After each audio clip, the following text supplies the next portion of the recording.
Hola, ¿qué tal? De nuevo aquí en el rincón de mi biblioteca para compartir y entregarles una tercera parte del caso Miguel, de este estudiante que dormía en clase y que nos instalaba, nos abría a preguntas, ¿no? Del por qué persistir en esa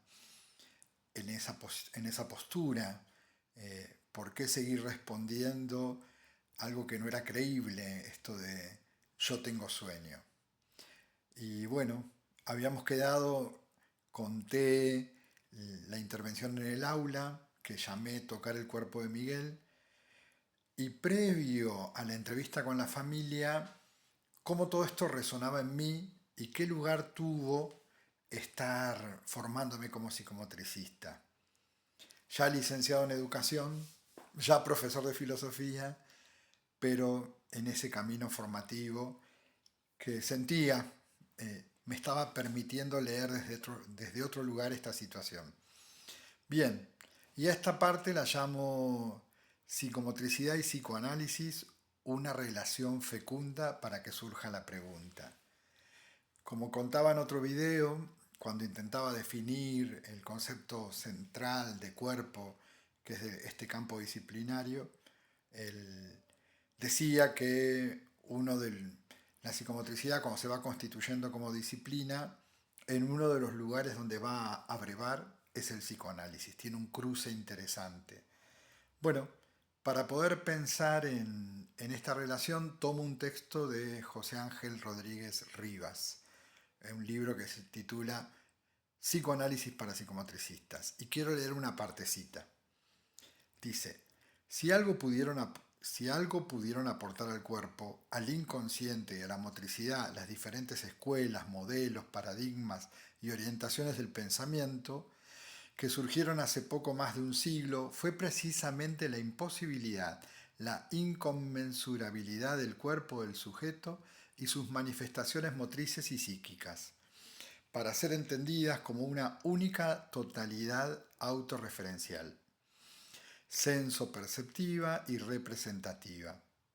O dicho de otra manera, el cuerpo, nuestro cuerpo, el cuerpo de cada humano, por mucho que se pretenda, no puede ser explicado simplemente desde una lógica organicista. Se necesitaban otros modelos, otros paradigmas. Describamos entonces algunos ejes fundamentales, nos dice José Ángel, que son compartidos tanto por la psicomotricidad como el psicoanálisis.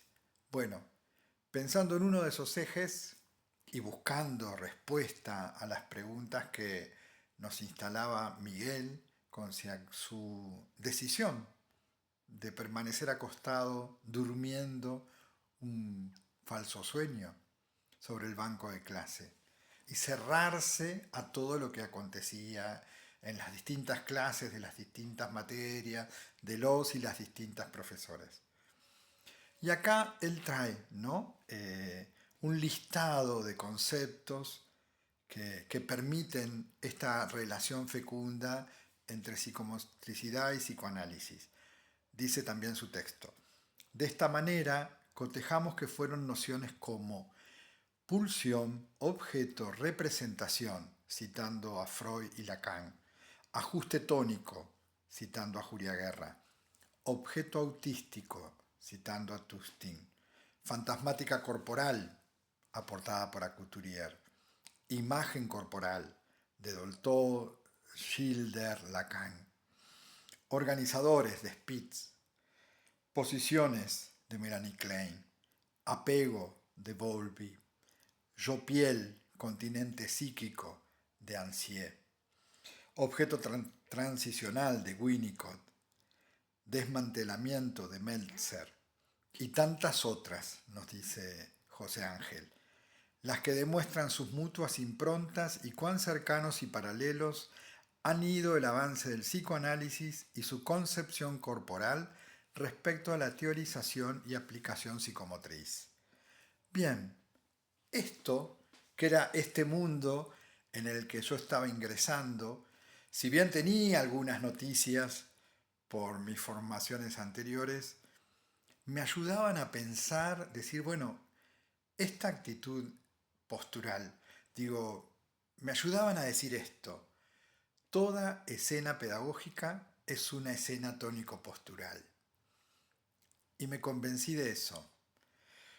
Voy a una clase con una de mis profesoras que tuvimos introducción al psicoanálisis y en este caso teníamos psicología evolutiva. Pero yo sabía de su bagaje y de su conocimiento y aunque como estaba en la parte de adolescencias, aproveché y le planteé la situación. Estaba eso resonando en mí. Y ella me dice, te voy a contar sobre un artículo que leí en página 12 de una psicoanalista, Marta Davidovich.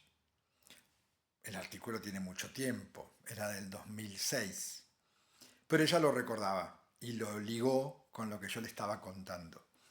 Voy a tratar de tomar fragmentos de ese texto de Marta Davidovich. Dice, una señora pide una entrevista por indicación del psicólogo escolar.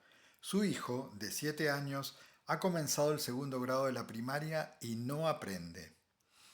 El informe del psicólogo escolar diagnostica TDA, trastorno de déficit de atención, con las siguientes características. No presta atención, incurre en errores, no mantiene la atención ni en actividades lúdicas, parece no escuchar, no cumple las instrucciones, no finaliza las tareas, no se sabe organizar, está permanentemente distraído, no aprende. A la entrevista siguiente llega el niño con su madre.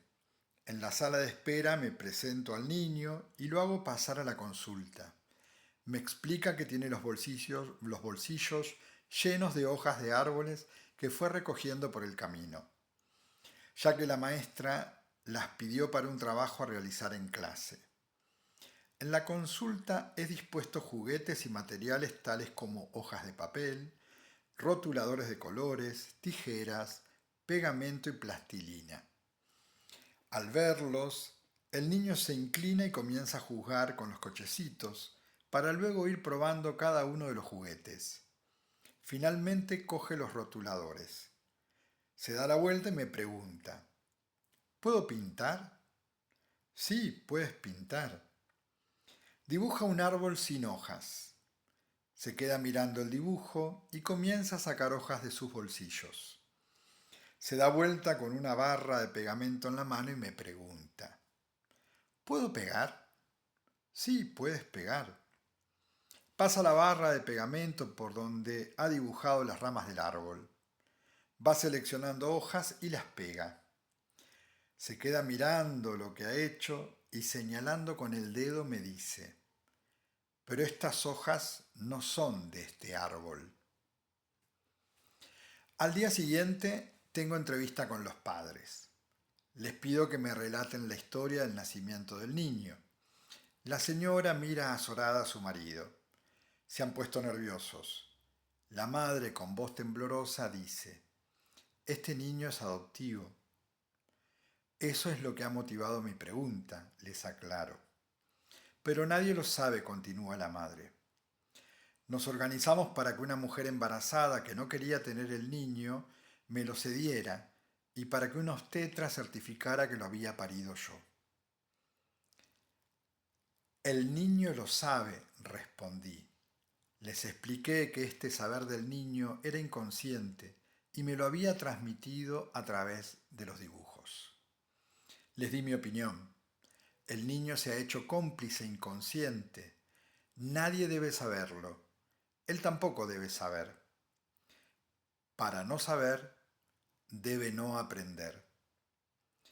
¿Y esto cómo se soluciona?, preguntó el padre. Contándole al niño su verdadera historia, respondí. Ella se puso a llorar diciendo que no podía hacer eso, que iba a traer problemas, que no se sentía en condiciones de enfrentar la situación. La invité a tener entrevistas individuales para que pudiera entender qué le impedía enfrentar la situación y también seguir teniendo entrevistas con el niño. Al cabo de un tiempo, el niño comentó en sesión la historia de su origen. del que había sido informado por sus padres. No manifestó ningún tipo de reacción negativa.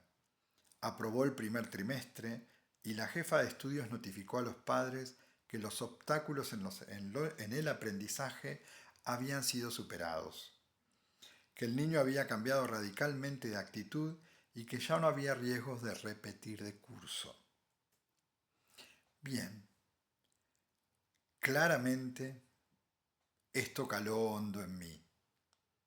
Había muchas diferencias entre este relato que mi profesora lo anunció y creo que apenas llegó a su casa lo buscó y me lo envió por mail. Me lo devoré, lo leí muchas veces. Esta necesidad de conocer la propia historia, este acuerdo tácito, este acuerdo inconsciente de que él no debía saber lo que ya sabía y por lo tanto no debía aprender. Todo eso me quedó resonando y también esto, ¿no? De esta cuestión de los aportes del psicoanálisis, no solo a la psicomotricidad, también a la pedagogía. ¿Cómo entender esa escena que se daba repetidamente en el aula, con el dato que la familia, que el padre nos había traído de un niño adoptado y la pregunta por el conocimiento sobre su origen? Esta parte se conecta con el siguiente video donde les voy a compartir qué pasó en esa entrevista con su papá y su mamá que vino por primera vez a la escuela, al espacio del DOE. Nos vemos. Abrazo.